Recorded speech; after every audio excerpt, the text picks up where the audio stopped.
The time is 10 a.m. and this is WKYT Midmorning. The NAACP is rallying outside of Lexington High School. We're there to explain why that's going on. The presidential campaign trail is again winding its way through the Commonwealth a week from Kentucky's primary. And the Kentucky Derby winner is now in Baltimore, where he is preparing for the second leg of the Triple Crown.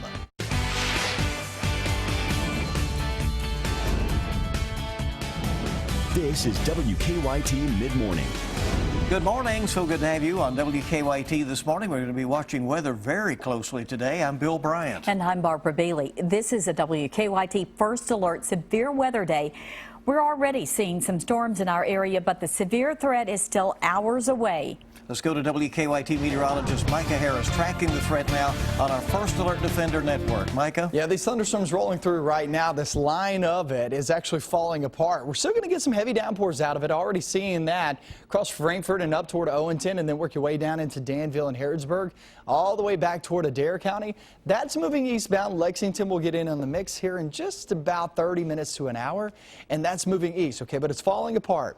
What we need to be watching is this piece of energy.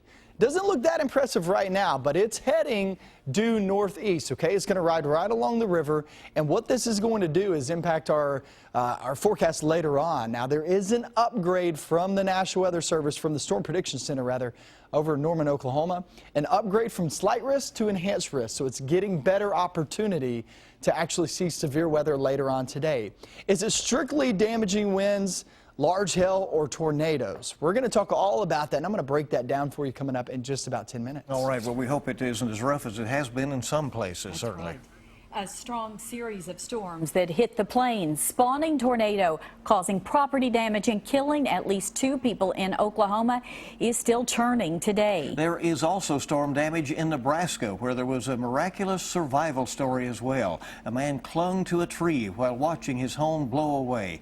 He had minor injuries. Now stay up to the minute on weather in our area. Download the WKYT Weather Plus traffic app, and we'll also keep you informed, of course, on air. The Lexington chapter of the NAACP has just wrapped up a rally outside of Lexington Catholic High School. The rally comes weeks after a 17-year-old student was charged with terroristic threatening and harassment in relation to racially charged messages allegedly sent to a 14-year-old teammate. A group that supports the school also wanted to make sure their voices are heard. Lexington Catholic has done nothing but great things for me and my family. I mean, I've had no issues. I've asked my kids. They've had no problems. They can talk to me about everything. They said they've never experienced any type of harassment. We're scheduled and met with the bishop of the Catholic Diocese, Bishop Stowe, Lexington Catholic Diocese, on 2 occasions. And to our dismay, have not received any resolve or any plan of action from that office. Last week, the high school said it is working with some national diversity experts. Voters in West Virginia and Nebraska are heading to the polls today to decide who should be their party's presidential nominee. Presumptive GOP nominee Donald Trump heads into today's contest unopposed after Ted Cruz and John Kasich ended their campaigns last week. Democrat Bernie Sanders is poised to win West Virginia's primary, but still trails far behind Hillary Clinton in the delegate count. Clinton is in Kentucky today, and she just picked up an endorsement from former Governor Steve Beshear. WKYT's Mark Barber is live with our coverage of Campaign 2016. Good morning, Barbara. Hillary Clinton's campaign stop here at the Family Care Center on Red Mile Place is scheduled to last 2 hours. Her campaign staffers tell me that the event is only for working young parents who have been invited to be here. Now, Secret Service started sweeping the building here about an hour and a half ago. The private meeting with the former First Lady will start at 12:15. It's Clinton's first stop in Kentucky this week, but it won't be her last. She will also visit Louisville this afternoon to meet with families in another private meeting. Clinton's first public event today will be a rally at Slugger Field in Louisville at 6:15. As she talks with voters in the Commonwealth today, we expect to hear her outline her plans for working parents, which include providing tax relief and federal subsidies so they don't have to spend more than 10% of their income on child care. Now, former President Bill Clinton will also be stumping for his wife in Kentucky this week. However, the details of his visits in the Commonwealth have not been released yet. Now, the Clintons have another week to try to drum up as much support as possible and win over those undecided voters before Kentucky's primary on May 17th. Live in Lexington, Mark Barber, WKYT. Mark, thank you. And due on WKYT Midmorning, a shooting in Lexington left a man with serious injuries. Police say it was just before 7 this morning when they found the victim in the front yard of a home on Kildare Court in the Hollow Creek neighborhood. The man was shot multiple times and was taken to UK Hospital in serious condition. Police are not saying anything about the shooter and whether there has been an arrest. Lexington police are looking for a man who robbed a Lexington gas station without saying a word. The man had a Mardi Gras mask and pink socks on his hands when police say he robbed the Speedway on Paris Pike just after 2 o'clock this morning. They also say he was covered from head to toe and did not speak at all during the robbery. Instead, police say he pointed a gun at the clerk and made hand gestures to demand money. While wearing quite a getup, it sounds like. Well, another fire has been connected to a string of burglaries and arsons in central Kentucky. The latest fire was on Jacks Creek Road in Madison County about this time yesterday. Police have connected it to recent arsons in Fayette, Jessamine, Scott, and Garrett counties. These crimes have many people who live in rural areas on edge and looking for ways to protect their homes. I mean, it's crazy that you just can't leave your house unless you, somebody could just literally just burn your house down. It's not just homeowners who need to be aware. Fire departments are also on high alert and in some cases are bringing in extra staff. There is a $1,000 reward for information. Some businesses in Grant County are expected to be flooded with new customers because of the new Ark Encounter Park. One business owner in Williamstown plans to turn an old church into a wedding chapel, and a couple from the Smoky Mountains who owns a music store in Grant County plans to add a general store and a bed and breakfast. They said this reminds them of Gatlinburg in 1966, so they're anticipating huge growth. Now, while they think the county will benefit in the long run, both Grant County and Williamstown leaders say they're worried about extra traffic. The nearby I-75 exit at Highway 36 will be overhauled next year. The Ark Encounter Park opens in July. Well, more troubles for coach Matthew Mitchell and the UK women's basketball program. Four-star Bullet East point guard Lindsay Duval has reopened her commitment. Duval's father told the Courier-Journal that the recent defections in the UK program are the reason for her decommitment. But she has not eliminated UK as a possible college destination. Duval is the third recruit to decommit since the end of the season. Well, Kentucky Derby winner Nyquist has arrived in Baltimore, where he's preparing now for the Preakness. Made a grand entrance. The undefeated Colt could face up to 13 rivals, including 9 new challengers seeking to derail his Triple Crown bid. Nyquist is expected to have a light training schedule between now and the Preakness, which is on May 21st. If he were to win, Nyquist would then have 3 weeks to rest up for the Belmont Stakes. 5 of Nyquist's 8 wins have come in prestigious Grade 1 races. Looks like he's ready to go. I think so. What a beautiful horse, It certainly too. is. Well, you keep it right here on Mid-Morning. It's wizards whipping through the air, sort of. How they're bringing a fantasy sport to life. Coming up after weather. Showers and thunderstorms rolling across the region right now. That's not our severe weather concern. Our concern still back toward the west. I'm going to break that timing down for you coming up next.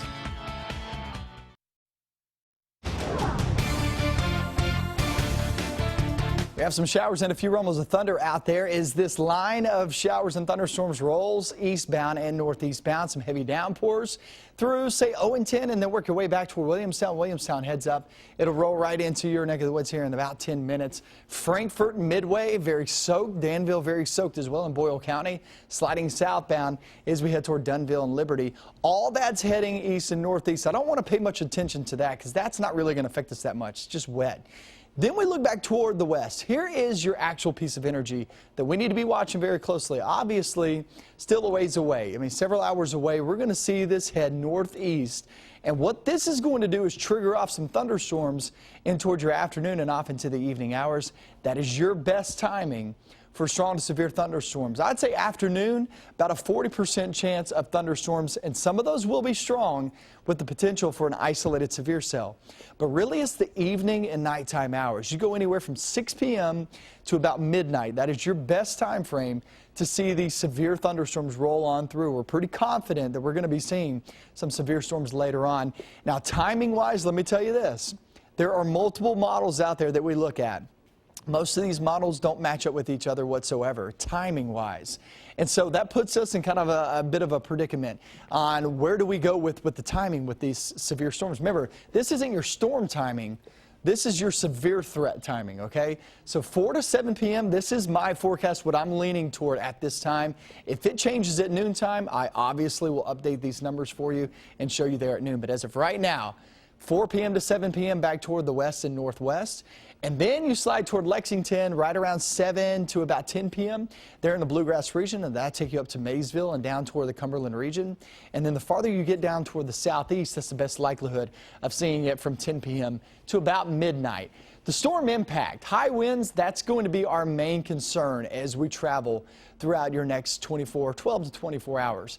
Large hail, that's going to be the main concern too. Flooding and tornadic activity, those are very low. Flooding will pick up in the next couple of days as we have rounds of thunderstorm on the way. Tornado threat, I know you saw them all over the TV and all over Twitter and Facebook yesterday, but just know this, that's a very low threat. It's mainly damaging winds, but these damaging winds can get 60 to 80 miles per hour, okay? And that's just as strong as the EF0 tornado. So just keep that in mind as these cells roll on through. That's today. 6 p.m. to 12 midnight is going to be the best bet at severe timing, not just thunderstorms. Wednesday, Thursday, pretty wet too, guys. That's when flooding starts to be a concern.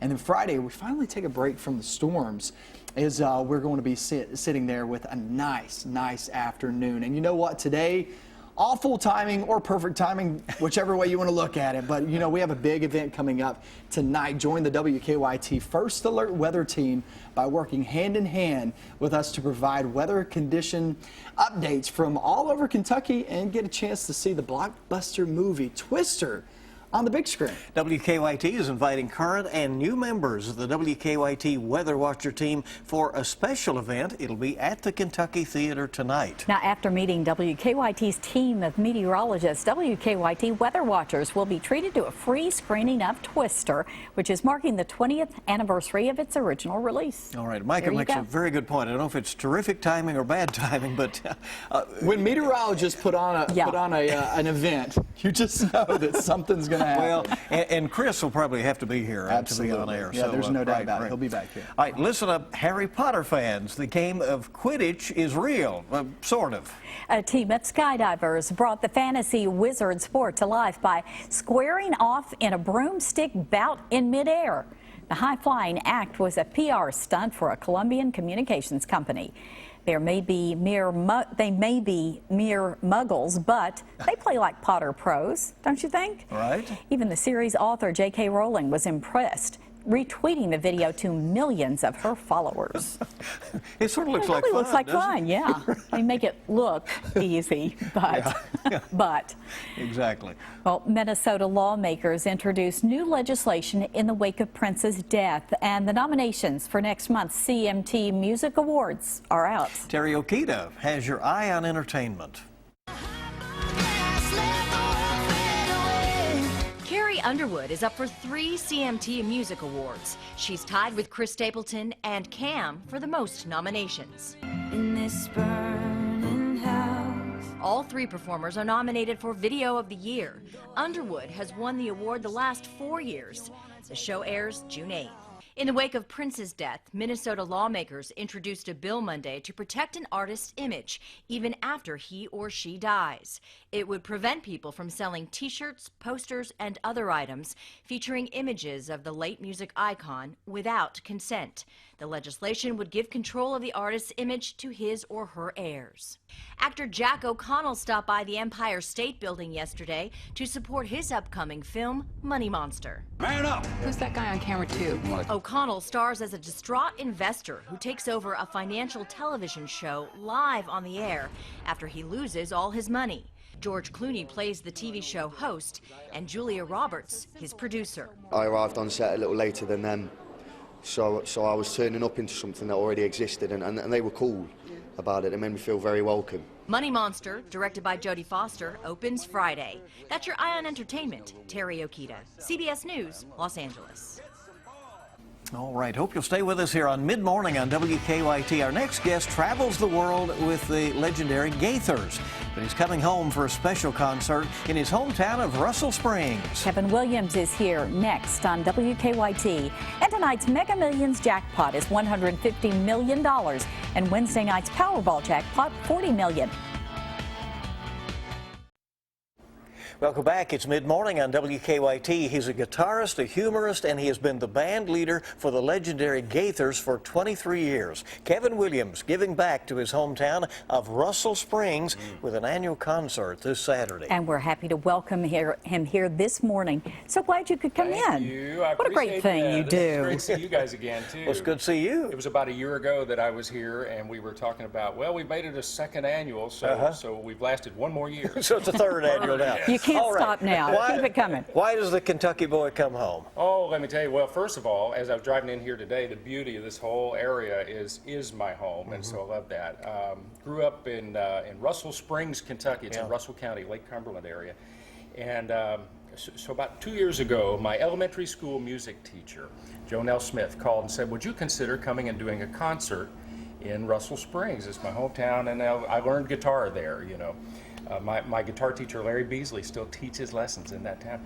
So I said, I've been waiting on this call about 30 years. Yes, let's do this. And I have an idea to raise some money for children who desperately need it in the area. We've been economically hit kind of hard in the last few years. And so I go around these schools and I see in the classrooms these potential leaders, these future leaders in not only politics, clergy, medicine, business, everything sitting in there. They just need a little bit of a leg up. So we decided to try to raise some money.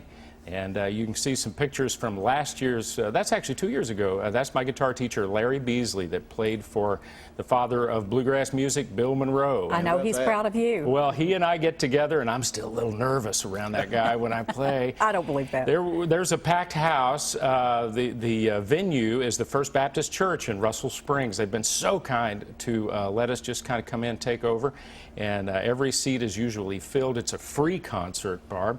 And we start at 6 o'clock this Saturday. There's a little quartet of guys we had a couple years ago that opened the program, and we always feature the children. We'll have a children's choir opening up this time. Then you really can see the future. Oh, you can. It's right there in front of you, and it's very inspiring. And so there, of course, is the poster. I'm bringing in Gene McDonald from the Homecoming series, the TV shows, and also Charlotte Ritchie. Those are two names that are huge in gospel music right now, and we've traveled the world together, and they both heard about what we were doing in Kentucky. So if we wanted to if people want to crowd in there, can they? Absolutely. We're going to. You may end up sitting on stage with me, but and there's a phone number and an email if you want to make a donation. You want to get more information about the concert. We would love that. The businesses have jumped on board so amazingly and helped us really put a financial foundation under this.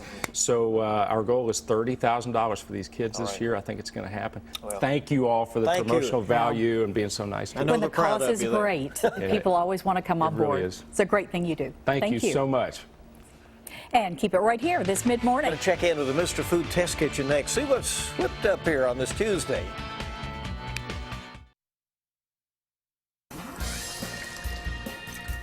As our throwback week here in the Test Kitchen continues, it's time to salute the fabulous 60s.